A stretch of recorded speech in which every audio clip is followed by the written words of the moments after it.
السلام علیکم، آداب، گڈ مارننگ۔ کافی عرصے بعد، تقریباً 2.5-3 مہینے کے بعد میں یہ ویڈیو بنا رہا ہوں۔ کچھ میں بیرونی دورے پہ تھا، کچھ بیماری تھی، کچھ مصروفیات تھیں۔ بہرحال امید ہے کہ اب پھر میں دوبارہ سے ریگولر ہفتے میں ایک اپنا ویڈیو بناؤں۔ موضوعات تو بہت ہیں، لیکن جو موضوع ابھی اہمیت رکھتے ہیں وہ ان میں دو ہیں۔ ایک تو پاکستان انڈیا کی حالات، اور دوسرے امریکہ۔ تو مسئلہ یہ ہے کہ پاکستان انڈیا کے حالات پہ اگر میں بات کرتا ہوں تو کیا کہوں، اس لیے کہ اس پہ سینکڑوں، بلکہ میرے خیال میں ہزاروں ویڈیو آج کل ہیں، پاکستان کی طرف سے بھی، انڈیا کی طرف سے بھی۔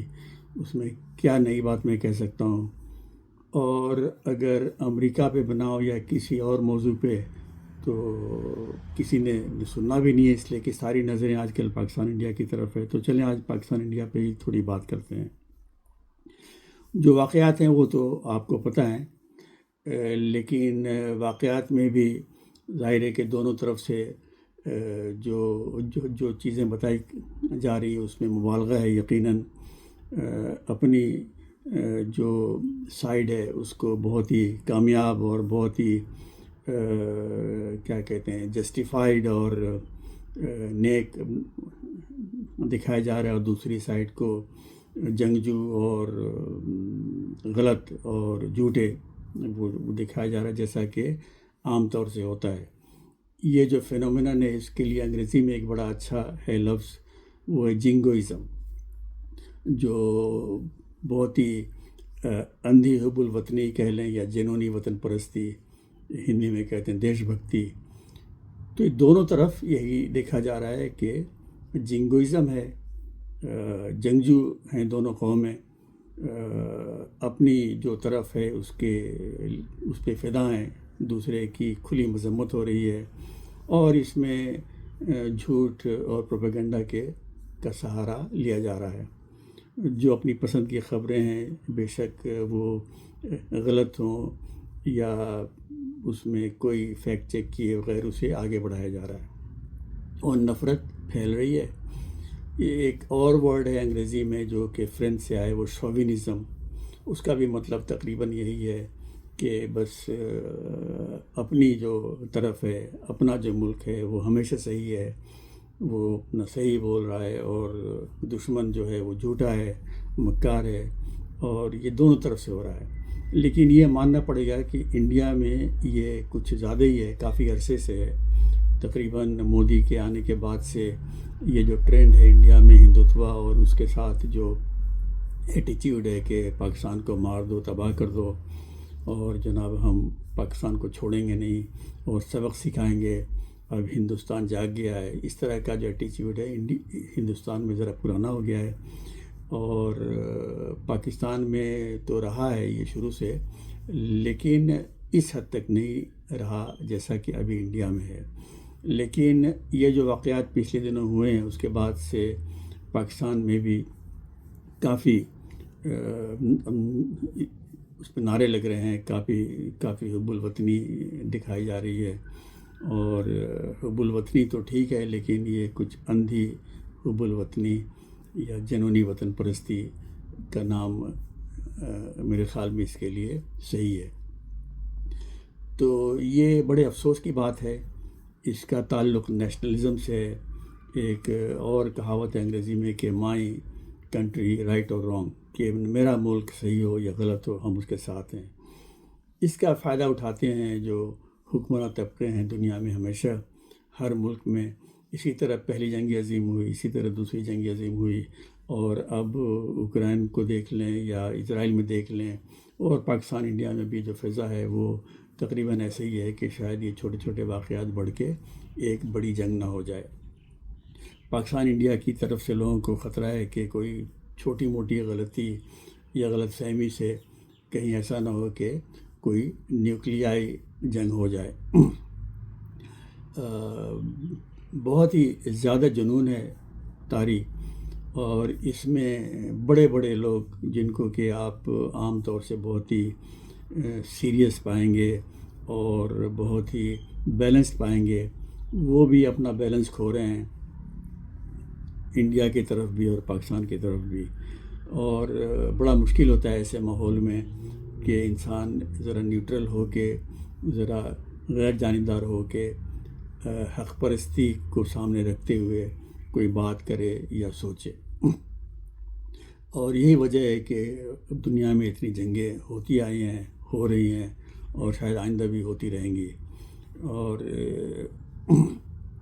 یہ جو واقعات ہیں اس پہ تو اب میں تبصرہ نہیں کروں گا، وہ سب کے سامنے ہیں، لیکن مختلف ذرائع سے خبریں آ رہی ہیں۔ لیکن میں لوگوں کو یہ مشورہ ضرور دوں گا کہ بجائے اس کے کہ آپ یہ واٹس ایپ کے فارورڈیڈ جو میسیجز ہیں، جس میں کہ کوئی اس کی ایٹریبیوشن نہیں ہوتی کہ کہاں سے یہ خبر آئی، کس نے لکھا مضمون یا جو کچھ بھی ہے، وہ بالکل بھی آپ اس کو فارورڈ نہ کریں، بلکہ آپ صحیح خبر اگر جاننا چاہتے ہیں تو یا تو BBC کی ویب سائٹ پہ جائیں یا الجزیرہ کی ویب سائٹ پہ جائیں، تو دونوں کو دیکھنے کے بعد میرے خیال میں آپ کو ایک بیلنسڈ ایک انفارمیشن آپ کو ملے گی۔ وہ آرٹیکلز یا وہ خبریں اگر آپ نہ فارورڈ کریں تو اچھی بات ہے، لیکن یہ جو مختلف ذرائع سے جو آ رہی ہیں، بہت ہی احمقانہ یا بہت ہی اندھی حب الوطنی سے بھری ہوئی جو خبریں یا جنونی وطن پرستی جس کے اندر ظاہر ہو رہی ہے کہ ایسی کی تیسی دشمن کی ہو رہی ہے اور ہم بہت ہی کامیاب جا رہے ہیں، اس کو نہ بلیو کریں نہ پھیلائیں۔ جو سیریس ویب سائٹ ہے جس میں کہ میں نے دو کا ذکر کیا، BBC اور الجزیرہ، یہ کوئی بھی اپنے فون پہ دیکھ سکتا ہے، چیک کر سکتا ہے۔ اور باقی چلیں آگے دیکھیں کیا ہوتا ہے۔ اور دوسرا جو میں تھوڑا سا ذکر کرنا چاہوں گا آج، وہ ہے ٹرمپ، جنہوں نے امریکہ کو ہلا کے رکھ دیا ہے، اور اچھے معنوں میں نہیں، اور جتنی توقع تھی اس سے بھی زیادہ انہوں نے امریکہ کو تہس نہس کرنے کے پروگرام پہ عمل کر رہے ہیں۔ اور مجھے جو ایک تاریخی ایک ان سے ملتے جلتے ایک صاحب یاد آ رہے ہیں جو اوگانڈا میں کو کر کے آئے تھے پاور میں، ایدی امین۔ آپ لوگوں نے یقیناً ان کا نام سنا ہوگا، اگر اس وقت آپ اتنے بڑے نہیں ہوں گے کہ ان سیاسی واقعات پہ اپنا نظر رکھیں۔ ایدی امین کو کر کے آرمی کا ایک، میرے خیال میں وہ میجر تھا، بعد میں تو اپنے آپ کو اس نے فیلڈ مارشل بنا دیا۔ اوگانڈا کو اس نے ہلا کے رکھ دیا، جنگیں بھی لڑی، اور آخر میں ناکام ہو کے بھاگ کے گیا اور سعودی عرب میں اسے پناہ ملی۔ تو اس نے جو ایک پہلا قدم اٹھایا تھا وہ یہ تھا کہ اوگانڈا میں جو بھارتی نسل کے کافی ہندو اور مسلمان دونوں وہاں پہ ایک عرصے سے تھے، اور وہ بزنس وہاں پہ چلاتے تھے، چھوٹے چھوٹے بزنس تھے ان کے پاس۔ تو اس نے آ کے جناب بہت ہی جلد اس نے اعلان کیا کہ ان کے سارے بزنس اپنے چھین لیے جائیں گے، اور یہ افریقن یعنی اوگانڈا کے جو مقامی لوگ ہیں وہ یہ بزنس چلائیں گے۔ اس کے نتیجے میں یہ ہوا کہ وہ ایشین تو خیر وہاں سے چلے گئے، اور بیشتر اس میں انگلینڈ گئے، لیکن وہ بزنس کامیابی سے چل نہیں سکا، اور یوگانڈا کی اکانومی جو ہے وہ تباہ ہو گئی۔ پھر اپنی مقبولیت بحال کرنے کے لیے اس نے جنگیں لڑی تنزانیہ کے خلاف، جس میں ناکام رہا۔ ایک وقت وہ اسرائیل سے اس نے دوستی کی، لیکن پھر اس نے دیکھا کہ پیسے زیادہ دوسری طرف سے آ رہے ہیں، تو اس نے لیبیا کے معمر قذافی سے دوستی کر لی۔ تو اسی طرح کی ڈس بیلنسڈ اور جو انگریزی میں کہتے ہیں کریزی پالیسیز پہ عمل کرتا رہا، اور اوگانڈا کے لیے اس کے نتائج اچھے نہیں ہوئے۔ تو ٹرمپ جس طرح جا رہے ہیں ان کا بھی کچھ یہی انداز ہے، لیکن بہرحال امریکہ ایک بڑا ملک ہے، اس کی ایک تاریخ ہے، کانسٹیٹیوشن ہے، وہاں پہ انسٹیٹیوشنس ہیں، تو شاید ٹرمپ پوری طرح امریکہ کو تباہ کرنے میں کامیاب نہیں ہوں گے، اور یہ بھی ہے کہ وہ زیادہ سے زیادہ 4 سال ہی رہ سکتے ہیں، جس میں سے کہ تقریباً 6 مہینے اب گزر چکے ہیں۔ تو دیکھیں کہ امریکہ کا کیا ہوتا ہے۔ بڑے افسوس کی بات ہے کہ ایک بہت ہی کامیاب اچھا ملک جسے کہ ساری دنیا کے لوگ ایک بہت ہی حسرت سے دیکھتے تھے، اس کی طرف نظر ہوتی تھی۔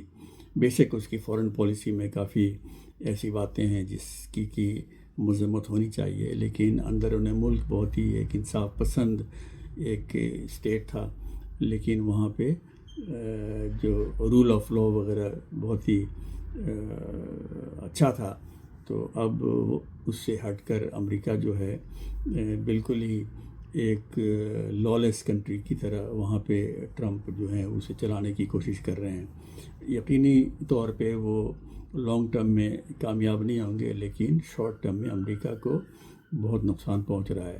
تو چلیں آج کے لیے اتنا ہی، اور پھر بات کریں گے۔ خدا حافظ۔